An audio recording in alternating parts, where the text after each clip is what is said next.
नमस्कार मित्रों, स्वागत है आप सभी का आपके अपने चैनल पृष्ठी द रे ऑफ लाइट पे।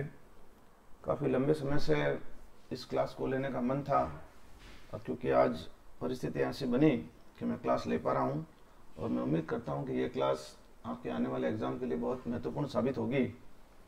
जैसा कि आप थंबनेल में देख पा रहे हैं, तो जो मेन हेडिंग है हमारा वो है डिस्क्रीट टाइम सिग्नल प्रोसेसिंग। हम लोग यहाँ पर जो सिग्नल काम में लेंगे या जो भी न्यूमेरिकल सॉल्व करेंगे उसमें हम डिस्क्रीट सिग्नल काम में लेंगे या उसको सीक्वेंस भी कह सकते हैं, है ना। इसके लिए जो जो चीज़ें आज हम कवर करने वाले हैं उसमें सबसे पहला है जेड ट्रांसफॉर्म। ये एक मैथमेटिकल टूल है ना, इसके बारे में चर्चा करेंगे। उसके बाद एक बहुत ही इंपॉर्टेंट टॉपिक है रीजन ऑफ कन्वर्जेंस, जिसको कि शॉर्ट फॉर्म में आरओसी कहते हैं, उसकी भी चर्चा की जाएगी। Then we will discuss about the different methods to determine the inverse Z transform. हम सारे मेथड्स को लिस्ट आउट जरूर करेंगे, लेकिन किसी एक मेथड के ऊपर फोकस करते हुए कैसे हम इनवर्स जेड ट्रांसफॉर्म निकालते हैं उसको भी देखा जाएगा। And then finally we will discuss about the analysis of a linear time invariant system with the help of Z transform. और एग्जांपल्स हम ऑलमोस्ट हर एक कैटेगरी के करेंगे। तो आइए शुरुआत करते हैं इस बेहतरीन लेक्चर की। मैंने कुछ क्वेश्चन फ्रेम किए हैं जो थंबनेल में हमारे टाइटल थे, जो सब टॉपिक्स थे, उसी को ध्यान में रखते हुए सबसे पहला हमारा प्रश्न है कि जेड ट्रांसफॉर्म होता क्या है ना। इसको पूरा डिटेल में डिस्कस करेंगे और साथ ही साथ क्योंकि हम डिस्क्रीट सिग्नल प्रोसेसिंग की बात करते हैं, तो जब हमारे पास कंटिन्यूस टाइम सिग्नल होता है तो हम लाप्लास ट्रांसफॉर्म यूज करते हैं। तो मैं दोनों को कंपेयर करते हुए भी चलूंगा साथ में। उसके बाद हम रीजन ऑफ कन्वर्जेंस की बात करेंगे, ठीक है ना। फिर डिफरेंट मेथड्स की बात होगी जो कि इनवर्स जेड ट्रांसफॉर्म निकालने के लिए काम आते हैं। उसके बाद में हम एनालिसिस करेंगे एक लीनियर टाइम इनवेरिएंट सिस्टम का, है ना, जिसके अंदर आपको एक अलग तरह की इक्वेशन नजर आएगी और उसका हम आउटपुट निकालने की कोशिश करेंगे या फिर ट्रांसफर फंक्शन निकालने की कोशिश करेंगे, ठीक है ना। तो हमारा सबसे पहला प्रश्न आज का है वो है जेड ट्रांसफॉर्म क्या होता है, व्हाट इज जेड ट्रांसफॉर्म। तो जैसा कि मैंने आपको पहले ही बताया कि एक लीनियर टाइम इनवेरिएंट जो सिस्टम होता है, अगर हम कंटिन्यूस टाइम सिस्टम की बात करें तो नॉर्मली हम लोग उसको डिफरेंशियल इक्वेशन से रिप्रेजेंट करते हैं, है ना। जैसे कि मान लीजिए आपके पास एक सीरीज आरएलसी सर्किट है, आप उसमें जब केवीएल लगाते हैं तो आपको एक डिफरेंशियल इक्वेशन मिलती है ना। और हम सारे पैरामीटर्स को लीनियर टाइम इनवेरिएंट मान के चलते हैं, तो जो इक्वेशन आपको मिलती है फाइनली, जो कि सिस्टम को डिस्क्राइब करती है, वो होती है डिफरेंशियल इक्वेशन, है ना। इसीलिए हम कहते हैं कि linear time continuous time system is described bye differential equation. इसी तरीके से अगर आपके पास एक लीनियर टाइम इनवेरिएंट सिस्टम है जो कि डिस्क्रीट नेचर का है ना, उसको रिप्रेजेंट करने के लिए एक अलग तरह की इक्वेशन काम में आती है जिसको हम कहते हैं डिफरेंस इक्वेशन, ठीक है ना। तो ये दो तरह की इक्वेशन आप लोगों के सामने है और दोनों ही इक्वेशन को जब सॉल्व करने की बात आती है तो हम अलग अलग टूल को यूज करते हैं, ठीक है ना। आगे बढ़ते हैं। देखिए, जब डिफरेंशियल इक्वेशन का ऑर्डर बड़ा होता है, मान लीजिए जब 2 या 3 ऑर्डर की इक्वेशन है तो हम लोग फैक्टर फॉर्म काम में ले लेते हैं, श्रीधराचार्य फॉर्म काम में लेते हैं, रिमाइंडर थ्योरम काम में लेते हैं। But when the order of the differential equation becomes higher, है ना, मोर देन 3 मान लीजिए आप, है ना, और डिफरेंस इक्वेशन का भी जब ऑर्डर हायर हो जाता है तो इन इक्वेशंस को जो सॉल्व करना है बड़ा टीडियस हो जाता है ना। In that particular case we make use of some indirect methods, ठीक है ना। इनडायरेक्ट मेथड कौन कौन से हैं, कौन सा मेथड किस इक्वेशन को सॉल्व करने में काम आएगा, उसको हमारे को देखना है, ठीक है ना। अब देखिए, अगर आपको डिफरेंशियल इक्वेशन सॉल्व करनी है जो कि हायर ऑर्डर की है पर्टिकुलरली, तो हमारे पास एक मैथमेटिकल टूल है बहुत ही बढ़िया जिसको हम लाप्लास ट्रांसफॉर्म कहते हैं। And I hope we have already discuss this methods और आप लोगों ने उसको सॉल्व किए होंगे क्वेश्चन और आपने महसूस भी किया होगा कि जब कभी भी आपके पास हायर ऑर्डर की डिफरेंशियल इक्वेशन है तो हम लाप्लास ट्रांसफॉर्म बेहतर तरीके से यूज कर सकते हैं, क्योंकि लाप्लास ट्रांसफॉर्म क्या करता है, आपकी डिफरेंशियल इक्वेशंस को एल्जेब्रिक की फॉर्म में कन्वर्ट कर देता है और फिर हम एल्जेब्रिक इक्वेशन को आसानी से सॉल्व कर लेते हैं। And finally the ultimate solution that is required in time domain, so we make use of inverse Laplace transform in that particular case, right.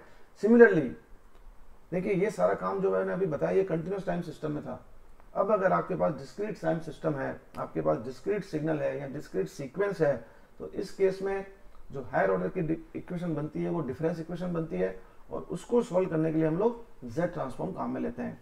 तो यहाँ पर अब आगे का जो जितना भी डिस्कशन है सारा का सारा हम जेड ट्रांसफॉर्म पे करेंगे, क्योंकि continuous time system, differential equation और लाप्लास ट्रांसफॉर्म हम ऑलरेडी डिस्कस कर चुके हैं, ठीक है ना।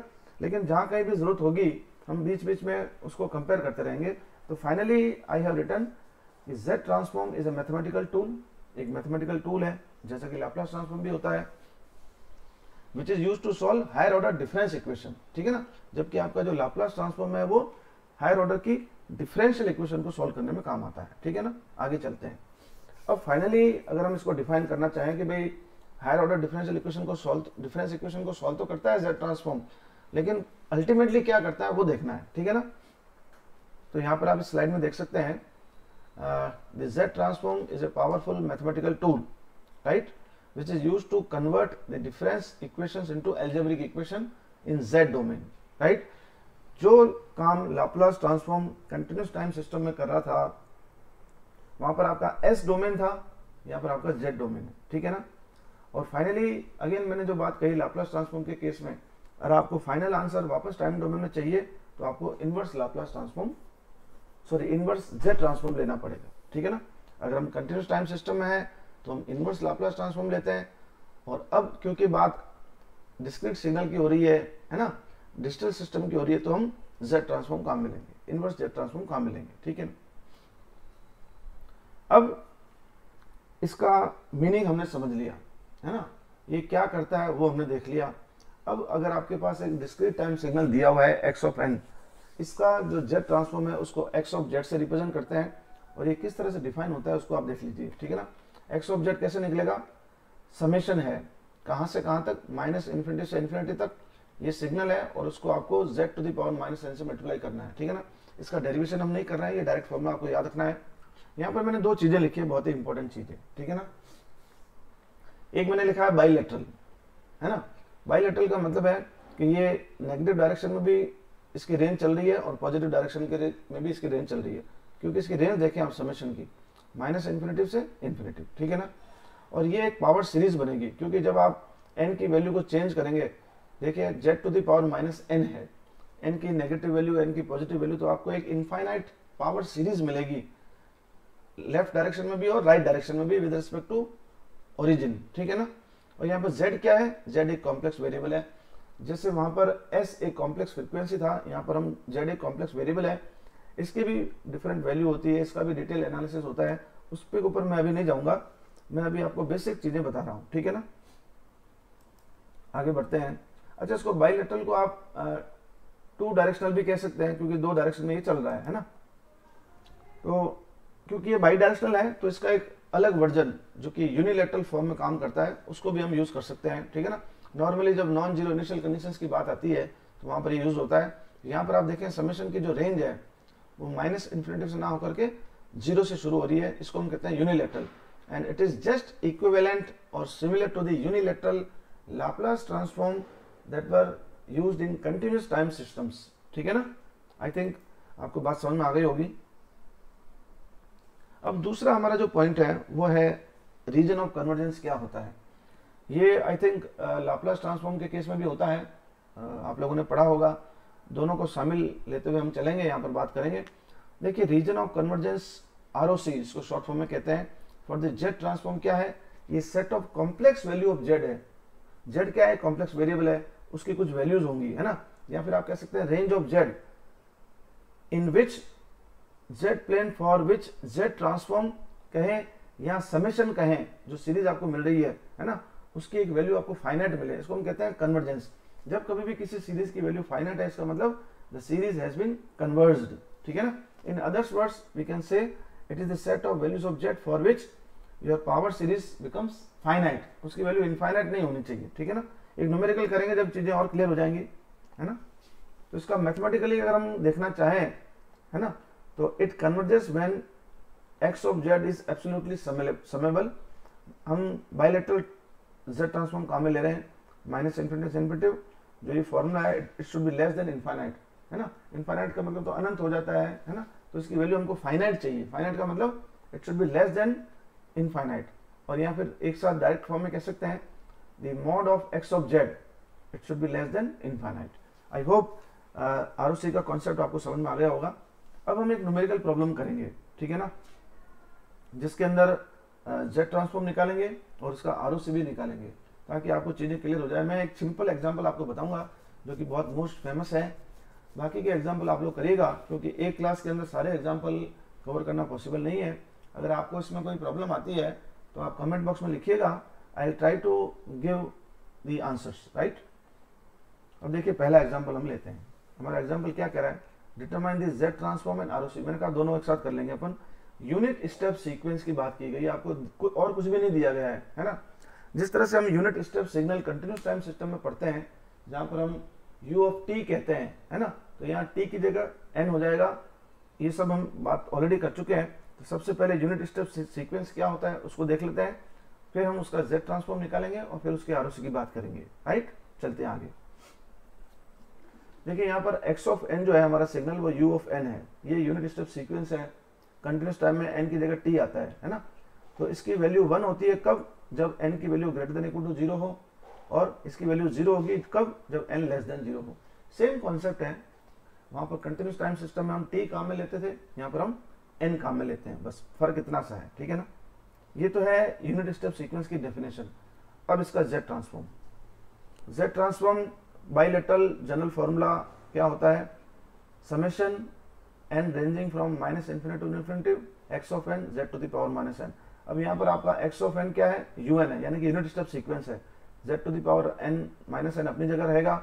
अब क्योंकि आपका unit step sequence negative values के लिए एग्जिस्ट नहीं करता है ना, तो हम यहाँ पर इसकी रेंज n इक्वल टू 0 से शुरू करेंगे, क्योंकि आप देख सकते हैं कि यूनिट स्टेप सीक्वेंस जो है, इसको हमने जब डिफाइन किया तो इसकी वैल्यू ग्रेटर देन 0 के ऊपर ही एग्जिस्ट करती है, लेस देन 0 के ऊपर इसकी वैल्यू एग्जिस्ट नहीं करती है, ठीक है ना, राइट। चलिए बात समझ में आ गई।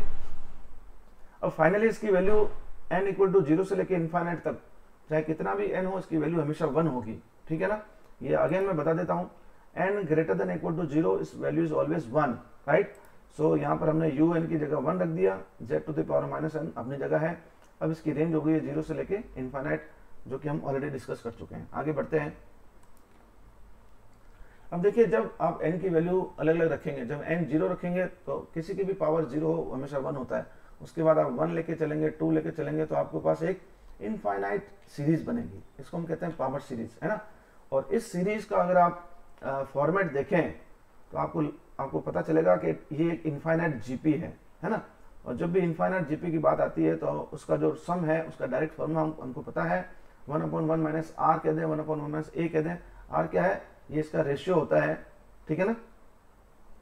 तो यहाँ पर ratio z to the power minus 1 है, 1/1 minus z to the power minus 1। इसको सॉल्व करेंगे तो आंसर आ जाएगा आपका z/z माइनस 1, ठीक है ना। तो यूनिट स्टेप सीक्वेंस के केस में जो उसका z ट्रांसफॉर्म है वो आता है 1/1 minus z to the power minus 1, और you can say z/z minus 1, right. अब हमारे को इसका आरओसी निकालना है, लेकिन उससे पहले एक चीज मैं आपको और इम्पोर्टेंट बता दूं जो कि न्यूमेरिकल में काम आएगी। स्पेशली अगर आपको a कोई कांस्टेंट है, a to the power n un दे रखा है, un क्या है, यूनिट स्टेप सीक्वेंस। इसका अगर आप z ट्रांसफॉर्म लेंगे तो यहाँ पर 1/1 माइनस a मल्टीप्लाई में आ जाएगा इसके साथ में। ये एक प्रॉपर्टी है, अभी मैं इसकी प्रॉपर्टीज को डिस्कस नहीं कर रहा हूँ, ये मैंने स्पेशली इसलिए बताया क्योंकि ये आगे न्यूमेरिकल में ये फॉर्मूला भी आपको काम में आएगा, है ना। इसका हम डेरिवेशन नहीं कर रहे हैं फिलहाल, एक बार के लिए इसको आप डायरेक्ट याद रख लीजिए, ठीक है ना। अब हम जो यूनिट स्टेप सीक्वेंस है इसके आरओसी की बात करते हैं, ठीक है ना। अब आरओसी क्या होता है, अगेन मैं रिपीट कर रहा हूँ, ROC is the set of values of z।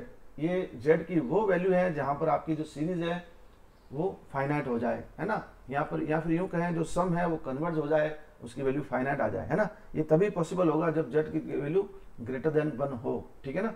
क्योंकि आप देख सकते हैं z/z माइनस 1 है, अगर z की वैल्यू 1 से कम होगी तो ये नेगेटिव आ जाएगा, है ना। ऐसा नहीं हो सकता है, ये फाइनाइट नहीं बनेगा। तो आरओसी इसका क्या आ गया कि z का जो मैग्नीट्यूड है वो हमेशा 1 से बड़ा होना चाहिए, ठीक है ना। 1 भी नहीं हो सकता, क्योंकि 1 करेंगे तो 0 आ जाएगा और वैल्यू इनफाइनाइट हो जाएगी, right. So I hope you have understood the concept. Negative value इसलिए संभव नहीं है क्योंकि यूनिट स्टेप सीक्वेंस नेगेटिव के लिए एग्जिस्ट ही नहीं करता है, ठीक है ना। तो इसका जो यूनिट स्टेप सीक्वेंस है उसका जो रीजन ऑफ कन्वर्जेंस है फॉर दी z प्लेन कह दें या z ट्रांसफॉर्म कह दें, it is always greater than 1, magnitude of z should always be greater than 1, right. I hope the thing is clear.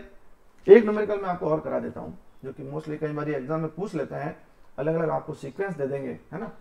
इसमें भी आपको u1 नजर आ जाएगा, या तो u1 आएगा या डेल्टा n नजर आएगा। डेल्टा n मींस आपका इंपल्स सीक्वेंस आपको दे रखा होगा, यूनिट इंपल्स सीक्वेंस, ठीक है ना। अब देखिए हम दूसरा एग्जांपल करने को जा रहे हैं, राइट। जो पहले वाला फॉर्मूला है यूनिट स्टेप सीक्वेंस के लिए z ट्रांसफॉर्म वो होता है z अपॉन z माइनस 1, ठीक है ना। यहाँ पे यूं कहते हैं 1 upon 1 minus z to the power minus 1, ठीक है ना। अब ये आपको यूनिट स्टेप सीक्वेंस एक दे रखा है 3 multiplied by 5/7 to the power n un plus 2 bracket के अंदर आपका माइनस 1/3 की पावर n un, ठीक है ना। इसको कैसे करेंगे मैं पूरा प्रोसेस आपको बता देता हूँ। इस तरह के क्वेश्चन एग्जाम में पूछे जा सकते हैं, ठीक है ना। आगे बढ़ते हैं। फॉर्मूला आपको याद रखते हुए चलना है, मैंने यहाँ पर रिपीट कर दिया है। अगर आपके पास एक एक्शन सीक्वेंस है, डिस्क्रीट सिग्नल है, उसका z ट्रांसफॉर्म होगा summation n equal to minus infinity से infinity x of n z to the power minus n, ठीक है ना। अब क्योंकि unit step sequence already question में दे रखा है तो मैंने इसकी जो रेंज है 0 से कर दिया, इसका डिस्कशन हम ऑलरेडी कर चुके हैं, ठीक है ना। तो एक्शन की जगह एक्शन रख दिया। अब z to the power minus n दोनों से मल्टीप्लाई होगा क्योंकि बीच में प्लस है, कांस्टेंट वैल्यू को हमने बाहर ले लिया है ना। अब आप देखें 5/7 की पावर n और z to the power minus n, ठीक है। और यहाँ पर है माइनस 1/3 की power n z to the power minus n, ठीक है ना। अब z की पावर को हम -1 बना लेंगे और टोटल इसको इंक्लूड कर लेंगे। सिंपल मैथमेटिक्स है। अगला स्टेप और बता देता हूँ। यहाँ पर देखिए हमने क्या किया, 3 तो कांस्टेंट था उसको बाहर ले लिया समेशन के, 5/7 z की पावर -1 कर लिया क्योंकि 5/7 की पावर n थी और z की पावर -n थी, तो z की पावर को -1 करते हुए पूरे की पावर को n को बाहर ले लिया और यही काम हमने यहाँ भी कर दिया। नेगेटिव साइन अपनी जगह है, ठीक है ना। अब अगर आप देखें कि जो हमारा यूनिट स्टेप सीक्वेंस था उसके लिए ROC था z to the power greater than 1। अब इसके साथ एक कांस्टेंट यहाँ पर और जुड़ गया है, ठीक है ना। तो इस पूरे की अगर हम बात करें तो it should be less than 1 और फिर यहाँ पर यूं कहें कि 5/7 जो है इस मतलब z जो है वो 5/7 से बड़ा होना चाहिए।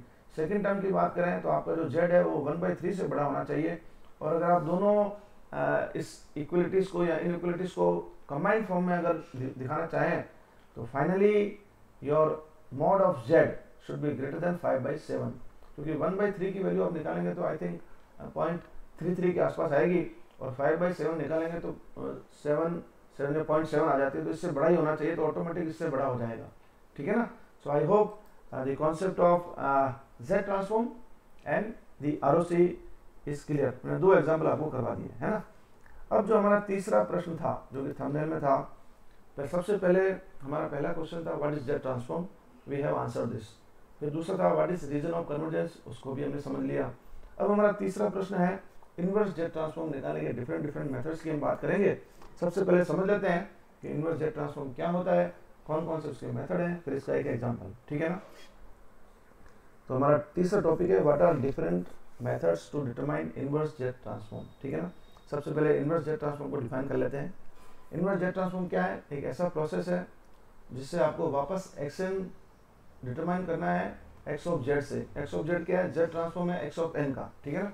तो x ऑफ n कैसे निकलेगा, जब आप इनवर्स z ट्रांसफॉर्म लेंगे x ऑफ z का तो you will be getting x of n। Simple definition है, हमने लाप्लास ट्रांसफॉर्म के केस में भी पढ़ी थी, है ना।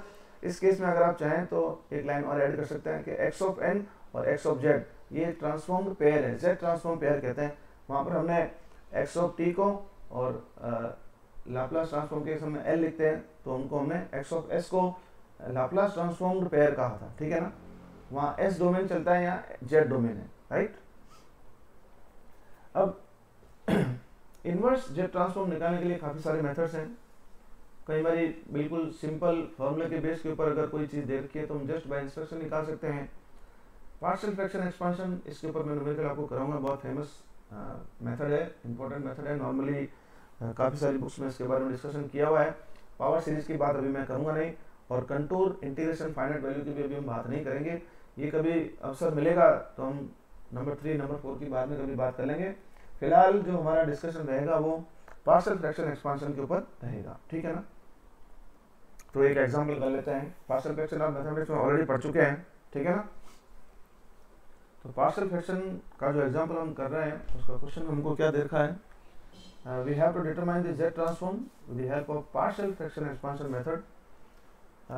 z transform x of z आपको दे रखा है। z to the power -1, 2 + 3 to the power z-1, और इसका आरो से भी आपको साथ में दे रखा है the magnitude of z should be greater than 1। इस बात को भी हमारे को ध्यान में रखना है, ठीक है ना। अब सबसे पहली इंपॉर्टेंट चीज, जब भी हम पार्शियल फ्रैक्शन एक्सपांशन काम में लेते हैं तो आपका जो डिनोमिनेटर है x ऑफ z का, it should be in factored form, ठीक है ना, क्योंकि आप तभी पार्शियल फ्रैक्शन ले पाएंगे। हम लिखते हैं ना a upon something plus b upon something, तो जो डिनोमिनेटर है ये फैक्टर फॉर्म में होना चाहिए, ठीक है ना। ये आप जानते हैं, मैं ज़्यादा डिस्कस नहीं करूंगा, यही बात मैंने लिखी है, ठीक है ना। अब आपको जो क्वेश्चन में x ऑफ z दे रखा है, ठीक है ना, उसको मैंने थोड़ा सिंप्लीफाई किया है। अब हम यहाँ से यहाँ कैसे पहुँचे, आप देख सकते हैं कि मैंने z स्क्वायर से न्यूमरेटर और डिनोमिनेटर को मल्टीप्लाई कर दिया है, ठीक है ना। यहाँ सिंपली आप z-1 को 1/z करके और नीचे भी 1/z करके एलसीएम वगैरह लेंगे तो भी आप वहीं पर पहुंच जाएंगे, एक ही बात है, ठीक है ना। अब z स्क्वायर का जो कोफिशिएंट है, मैंने यूनिटी बनाने की कोशिश की है, इसलिए मैंने 2 को कॉमन ले लिया है, right. I hope this is a simple mathematics and finally we have x of z is equal to 1/2। Numerator आपका z है और डिनोमिनेटर आप देख सकते हैं कि फैक्टर फॉर्म में आ चुका है, z-1 और z-1/2। ये आपको हर एक क्वेश्चन में करना है और इसी तरह के क्वेश्चन एग्जाम में दे रखे होते हैं। नॉर्मली सेकंड ऑर्डर तक ही डिस्कशन रहता है, थर्ड ऑर्डर का होगा तो बाद में कभी और देखेंगे अपन, ठीक है ना। अब आप पार्शियल फ्रैक्शन करेंगे, वो जो न्यूमरेटर वाला z था उसको मैं यहाँ लेके आ गया हूँ, उसमें कोई दिक्कत है नहीं। हमने एज्यूम कर लिया a upon z-1 plus b upon z-1/2। जब आप a और b की वैल्यू निकालेंगे तो आपको मिलेगी 1 और -1। ये मैंने डायरेक्ट कर लिया है, आप इसको जरूर करके देखिएगा, ठीक है ना। अब जो z हम यहाँ पर लेकर के आए थे उसको वापस क्रॉस मल्टीप्लाई कर लेते हैं, ठीक है ना। अब आप देख सकते हैं x ऑफ z हमारे पास क्या है, z upon z-1 minus z upon z-1/2, और रीजन ऑफ कन्वर्जेंस ऑलरेडी देखा था, ठीक है ना। आप देख सकते हैं कि अब आप सीधा सीधा ये u1 आ चुका है, ठीक है ना। और यहाँ पर जो मैंने फॉर्मूला बताया था आपको साथ में a to the power n वाला, तो वो भी आपको ध्यान रखना है, उसी से इसका आंसर निकलेगा। यहाँ पे पावर कुछ नहीं है तो 1 है और a की वैल्यू आपकी हाफ दे रखी है, ठीक है ना। तो आप देख सकते हैं इसका जो आंसर आ जाएगा x of n un minus half to the power n u of n। I think the concept is clear और आपको जो है इनवर्स z ट्रांसफॉर्म निकालना आ गया होगा। और भी एग्जाम्पल आप जरूर करके देखिएगा, कहीं भी आपको दिक्कत आती है तो हम डिटेल में और डिस्कस करेंगे। ये क्लास लेने का पर्पस था कि मैंने आपसे कमिट किया था कि हम पूरा सिलेबस करेंगे। ये पोर्शन क्योंकि छूटा हुआ था, है ना, कायदे से तो आज एग्ज़ाम होना था, लेकिन क्योंकि परिस्थितियाँ कुछ हालात ऐसे बन गए हैं हमारे देश के अंदर, तो उसको लेकर के एग्ज़ाम पोस्टपोन हुआ। और लकीली तो नहीं कह सकते, दुर्भाग्य से ये अवसर मुझे मिल गया और मैं अपने कमिटमेंट के ऊपर हमेशा खरा उतरता हूँ, तो उसको मैं आपको करवा रहा हूँ, ठीक है ना। तो 3 चीज़ें हम डिस्कस कर चुके हैं। हमारे 4 प्रश्न थे आज की स्लाइड के अंदर, जो मेन फ्रंट स्लाइड में मैंने आपको दिखाए। सबसे पहला था हमारा z ट्रांसफॉर्म क्या होता है, what is z transform, what is region of convergence. फिर हमने different methods to determine inverse z transform. आप देख सकते हैं z ट्रांसफॉर्म हो, ROC हो या इनवर्स z ट्रांसफॉर्म हो, हर एक का मैंने आपको एग्जाम्पल करा दिया है ना। लेकिन ये एग्जाम्पल्स सफिशिएंट नहीं है, ये आपको एक आइडिया देते हैं कि हमारे को काम कैसे करना है, ठीक है ना। तो मेरी आप लोगों से रिक्वेस्ट रहेगी कि आप और भी एग्जाम्पल्स इसमें करें, ठीक है ना। जितनी ज़्यादा प्रैक्टिस करेंगे उससे आपको कॉन्फिडेंस लेवल आपका बढ़ेगा, ठीक है ना। Now finally we come to the last question, how z transform is used for the analysis of discrete time LTI systems, ठीक है ना। देखिए हम लोगों ने लीनियर टाइम इनवेरिएंट सिस्टम्स का एनालिसिस किया था लाप्लास ट्रांसफॉर्म की सहायता से। अब हम एप्लीकेशन ऑफ z ट्रांसफॉर्म कर रहे हैं for the analysis of discrete time invariant systems, ठीक है ना। तो आइए शुरुआत करते हैं। कॉन्सेप्ट वही रहेंगे, चीज़ें वही रहेगी। एक बार एक छोटी सी स्लाइड मैंने आप लोगों के लिए बनाई है, थ्योरी की 2 स्लाइड्स हैं, फिर हम सीधा एग्जाम्पल के ऊपर आ जाएंगे, ठीक है ना। क्या लिखा है, एक चीज़ आप जानते हैं already, Z transform is a powerful tool which is used for the analysis and design of discrete time LTI systems। ये की लाइन हमने लाप्लास ट्रांसफॉर्म के केस में लिखी थी, वहाँ पर हमने लिखा था the Laplace transform is a powerful tool which is used for the analysis and design of continuous time LTI systems, right? It transform discrete time signals, जिसको कि आप सीक्वेंस भी कह सकते हैं, from the time domain into the Z domain। और Laplace transform क्या करता था, कंटिन्यूस टाइम सिग्नल को आपके फ्रीक्वेंसी डोमेन में कन्वर्ट करता था, जिसको कि हम एस डोमेन कहते हैं, ठीक है ना। Enabling easier manipulation and understanding of the system.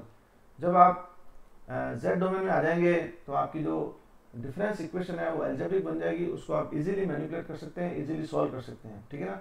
यही काम हमने लाप्लास ट्रांसफॉर्म के केस में किया था। हमारे डिफरेंशियल इक्वेशन एल्जेब्रिक बन गई एस डोमेन के अंदर, हमने उसको इजीली सॉल्व कर लिया। और जब कभी भी आंसर हमको वापस टाइम डोमेन में चाहिए, अगर आप कंटिन्यूस टाइम सिस्टम है तो take inverse Laplace transform, if you are in the discrete time system take inverse Z transform, ठीक है ना। एंड आई होप आप लोगों ने एक टेबल भी बनाई थी, मैंने असाइनमेंट का क्वेश्चन दिया था कि जितने भी ट्रांसफॉर्म आप काम में लेते हैं, ठीक है ना, चाहे वो लाप्लास हो, चाहे वो फोरियर हो, या फिर आपका जेड ट्रांसफॉर्म हो, इनका कंपैरिजन आपने कर लिया है, ठीक है ना, और चीजें आपकी क्लियर हो जाएंगी। अब अगर आपके पास एक एलटीआई सिस्टम है, यहाँ पर जो सिस्टम है बेसिकली डिस्क्रीट टाइम सिस्टम की बात हो रही है। आप देख सकते हैं यहाँ पर इनपुट जो है हमने एक्स ऑफ एन लिया है, जो कि एक सीक्वेंस है, आउटपुट भी आपका एक डिस्क्रीट टाइम सिग्नल है या सीक्वेंस है, ठीक है ना। इम्पल्स रिस्पॉन्स को हम नॉर्मली एच ऑफ एन से रिप्रेजेंट करते हैं। तो आपका जो आउटपुट इन जेड डोमेन है वाई ऑफ जेड, वहाँ पर हम वाई ऑफ एस लेते थे, एक्स ऑफ एस लेते थे, यहाँ पर जेड आ जाएगा एस की जगह। और ये जो एच ऑफ जेड है that is y of z upon x of z, this is transfer function in z domain.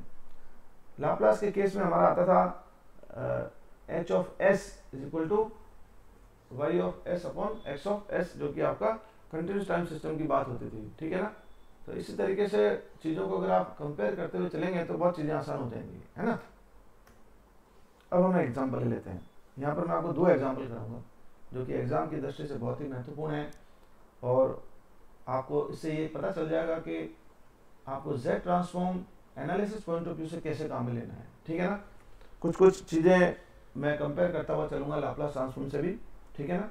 देखिए शुरू करते हैं। पहला question, consider a discrete time LTI system which is described by following difference equation. एक difference equation आपको दे रखी है। देखिए यहाँ पर डिफरेंशियल इक्वेशन नहीं है, ये डिफरेंस इक्वेशन कुछ इस फॉर्म में होती है। यहाँ पर आपको y of n minus one, यहाँ पर एक्स ऑफ एन है, हो सकता है किसी आगे एग्जाम्पल में आपको x of n minus one, x of n minus two, इस तरह से आपको डिस्क्रीट फॉर्म में ये सीक्वेंस मिलेंगे, ठीक है ना। Please take a note of that, this is not a differential equation, this is a difference equation, right. और इसमें एक्स ऑफ एन की वैल्यू आपको दे रखी है already 0.5 to the power n, u of n, u of n से आप परिचित हैं, this is unit step sequence. System को आपको इनिशियली एट रेस्ट मानना है, किसी प्रकार की कोई इनिशियल कंडीशन नहीं दे रखी है, आपको इनिशियली एट रेस्ट है। अब आपको उसका ट्रांसफर फंक्शन डिटरमाइन करना है। ट्रांसफर फंक्शन अभी हमने जस्ट पिछली स्लाइड में मैंने आपको बताया था ट्रांसफर फंक्शन किस तरह से डिफाइन होगा, ठीक है ना। आपका y of z upon x of z हो जाएगा, राइट। तो शुरू करते हैं। ये आपकी आउटपुट इक्वेशन दे रखी है एक्स ऑफ एन। अब हम क्या करेंगे, जब भी आपको ट्रांसफर फंक्शन निकालने की बात आती है, चाहे वो जब हम कंटिन्यूस टाइम में होते हैं हम लाप्लास ले लेते हैं। अब क्योंकि हम जेड डोमेन में है तो हमारे को जेड ट्रांसफॉर्म लेना है, ठीक है। तो जेड ऑफ वाई एन को हम वाई ऑफ जेड से रिप्रेजेंट करेंगे, z of y x of n को हम एक्स ऑफ जेड से रिप्रेजेंट करेंगे। लेकिन एक चीज आप ध्यान रखिए, जब भी शिफ्टेड सीक्वेंस होंगे, है ना, -1 तो जेड टू द पावर -1 इसमें ऐड आपको मल्टीप्लाई करना है साथ में। ये आपको इंपॉर्टेंट चीज है जो कि आपको अभी याद रखनी है, ठीक है ना। यहाँ पर अगर y of n minus two हो जाएगा तो z टू द पावर -2 हो जाएगा, ठीक है ना। ये चीज आप इंपॉर्टेंट है, ध्यान रखिएगा, तो क्योंकि ये आगे अपने काम आएगी, ठीक है ना। x ऑफ z का मैंने आपको ऑलरेडी बता दिया है, ठीक है ना। ये मैं आपको ऑलरेडी बता चुका था, जब भी a to the power n होगा तो यहाँ पर ये साथ में इसके जुड़ेगा, ठीक है ना। z टू द पावर -1 इसका हो गया z ट्रांसफॉर्म इनपुट का। आउटपुट का अगर आप देखेंगे तो y ऑफ n का y of z 0.5 multi constant है, y of n minus one का मैंने आपको बता दिया z to the power minus y of z, और x ऑफ z का ये इसकी डायरेक्ट वैल्यू हमने यहाँ रख दी है, ठीक है ना। जो x ऑफ n है उसकी वैल्यू x ऑफ z होना चाहिए, उसकी वैल्यू हमने डायरेक्ट यहाँ से ले ली है, ठीक है ना। आई थिंक चीजें समझ में आ रही होगी, सिंपल ही है। अब आपके पास ये इक्वेशन है y ऑफ z और यहाँ पर भी y ऑफ z है, तो y ऑफ z हम कॉमन ले लेंगे तो आपको मिल जाएगा 1 minus 0.5 z to the power -1, और यहाँ पर ये right hand side as it is पड़ी है, इसको आप उठा करके यहाँ ले आएंगे तो y ऑफ z की वैल्यू आपको मिल जाएगी 1/1 minus 0.5 z to the power -1 whole square, ठीक है ना। I think point is clear. आपको y ऑफ z मिल गया, x ऑफ z हमने पहले निकाल लिया, दोनों को डिवाइड कर देंगे तो आपको ट्रांसफर फंक्शन मिल जाएगा। मैंने वापस से लिख दिया है, y ऑफ z ये है और x ऑफ z ये है। जब आप इसको डिवाइड करेंगे आप डिनोमिनेटर देख सकते हैं दोनों का सेम है, एक कट जाएगा तो फाइनल आंसर आपका आ जाएगा 1/1 minus 0.5 z to the power minus 1। This is the required transfer function, जो कि यही पूछा हुआ है क्वेश्चन में। आप और भी क्वेश्चन सॉल्व करिएगा, बस एक चीज ध्यान रखिएगा, कुछ कुछ फॉर्मूले के अंदर काम आएंगे, फॉर्मूले आपको याद रखने हैं। जैसे हम लाप्लास ट्रांसफॉर्म के केस में फॉर्मूले याद रखते हैं, वैसे ही आपको जेड ट्रांसफॉर्म के केस में फॉर्मूले याद रखने पड़ेंगे। बेसिक फॉर्मूले सब याद रखें, ठीक है ना। एक क्वेश्चन आपको मैं और करा देता हूँ, फिर हम आज के लेक्चर को खत्म करेंगे। उससे आपका पूरा जो है ये चैप्टर एक तरीके से मैंने करा दिया है, ठीक है ना।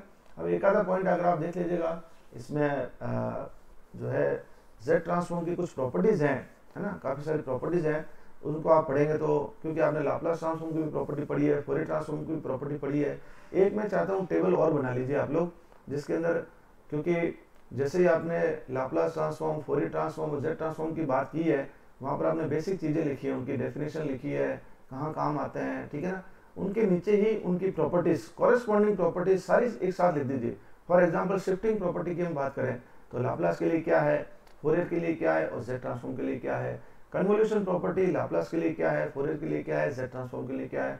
इसी तरीके से काफ़ी सारी प्रॉपर्टी हैं, डिफरेंशिएशन की, इंटीग्रेशन की। ये अगर आप एक और काम कर लेते हैं तो मैं समझता हूँ न्यूमेरिकल में आप कहीं नहीं अटकेंगे, है ना। तो इसको भी आप कर लीजिए, राइट। एक एग्जाम्पल अंतिम आप लोगों के सामने ये रहा, डिटरमाइन द इम्पल्स रिस्पॉन्स। ये क्वेश्चन हम काफी सारे कंटीन्यूअस टाइम सिस्टम में लाप्लास के केस में कर चुके हैं, ठीक है ना। इवन हमने फोरियर के केस में भी किए हैं। Determine the impulse response of the system described by the difference equation using Z transform. अब जब कभी डिफरेंस इक्वेशन होगी, अगर एग्जामिनर यहाँ पर जेड ट्रांसफॉर्म नहीं भी लिखे तो बाय डिफॉल्ट आपको वही यूज करना है, क्योंकि डिफरेंस इक्वेशन को डील करने के लिए we have to use the z transform, right. Difference equation आपके सामने है, y of n minus 3 y of n minus 1 minus 4 y of n minus 2 is equal to x of n plus 2x n minus 1। अब जब भी आपको impulse response निकालना है तो आप जानते हैं ये बेसिकली उसका ट्रांसफर फंक्शन ही हो जाता है, क्योंकि आपका इम्पल्स रिस्पॉन्स के अंदर जो इनपुट है वो इम्पल्स है, उसी का रिस्पॉन्स आपको निकालना है, और उसका चाहे वो लाप्लास ट्रांसफॉर्म ले, फोरियर ट्रांसफॉर्म ले या जेड ट्रांसफॉर्म ले, इम्पल्स का ट्रांसफॉर्म हमेशा 1 ही होता है, ठीक है ना। ये हम ऑलरेडी डिस्कस कर चुके हैं। तो आगे बढ़ते हैं। ये आपकी डिफरेंस इक्वेशन जो कि क्वेश्चन में दे रखी थी, दोनों साइड का हम z ट्रांसफॉर्म ले लेते हैं। चीजें मैं बता चुका हूँ, y ऑफ n का yz, y n माइनस 1 है, z to the power minus 1 लगेगा, 3 कांस्टेंट अपनी जगह है, n माइनस 2 है, z to the power minus 2 हो जाएगा, x n की जगह x of z plus 2 constant है, x n माइनस 1 है, z to the power minus 1 लगेगा। यहाँ से yz कॉमन ले लीजिए, इधर से xz कॉमन ले लीजिए, ठीक है ना। आगे बढ़ते हैं तो hz आपका क्या आ गया, y of z upon x of z 1 plus 2 z to the power minus 1, और जो y ऑफ z का पार्ट था वो नीचे आ गया। इसको आप थोड़ा सा सॉल्व करेंगे, है ना, तो आपकी चीज़ें एलसीएम वगैरह लेकर के तो z into Z plus 2 upon Z square minus 3z minus 4, ये आपका आ गया है ट्रांसफर फंक्शन। आपको पूछा है इम्पल्स रिस्पॉन्स, ठीक है ना। आगे बढ़ते हैं। अच्छा, ये z यहाँ रहेगा, जो न्यूमरेटर में था हमने यहाँ ले लिया, है ना आपको, क्योंकि रिस्पॉन्स पूछा है, right, h of n, not की ट्रांसफर फंक्शन, है ना। तो अब जो है आप इसका डिनोमिनेटर जो है उसको फैक्टर कर देंगे, पार्शियल फ्रैक्शन ले लेंगे, a और b की वैल्यू मैंने डायरेक्ट लिख रखी है, 1.2 आएगी, इसके डिनोमिनेटर फैक्टर हैं, इसको वापस से आप क्रॉस मल्टीप्लाई करेंगे, वही काम करना है। फिर इसका इनवर्स जेड ट्रांसफॉर्म लेंगे, है ना। तो इम्पल्स रिस्पॉन्स जब भी निकालना है तो transfer function is your nothing but impulse response, right, क्योंकि x ऑफ z आपका क्या है, 1 है, मल्टीप्लाई करेंगे सेम रह जाएगा, है ना। तो h of z equal to 1.2 z upon z minus 4 0.2 z upon z plus 1। तो जब आप इसका इनवर्स जेड ट्रांसफॉर्म लेंगे, अभी देखिए ये a की फॉर्म में है तो 4 की पावर n un, है ना। अब जब पॉजिटिव आ जाता है तो माइनस की पावर ये माइनस में आएगा, ये चीज़ ध्यान रखिएगा थोड़ा सा, ठीक है ना। तो आई hope the concept is clear, और इस तरह से इसका ये इम्पल्स रिस्पॉन्स आपके सामने हाजिर है, ठीक है ना। तो आज मैंने आपको एक तरीके से पूरा चैप्टर करा दिया है except the properties of Z transform, जो कि मैंने आपको एज एन असाइनमेंट एक तरह से दे दिया है, उसको आप करिएगा। और मैं उम्मीद करता हूँ कि ये चैप्टर आपका कंप्लीट अच्छे से हो गया है। फिर भी अगर आपको कोई डाउट हो तो आप कमेंट बॉक्स में मुझे लिख करके बताइएगा, तो कोशिश करूँगा कि आपके सवालों के मैं जवाब दे सकूँ। और अगर ये क्लास आपको अच्छी लगी है तो इसको लाइक और शेयर जरूर करें। अंत में आप सभी का धन्यवाद, और सभी लोग आगामी परिस्थितियों से अवगत रहें, जो भी गाइडलाइंस है उसको फॉलो करते रहें। धन्यवाद। जय हिंद।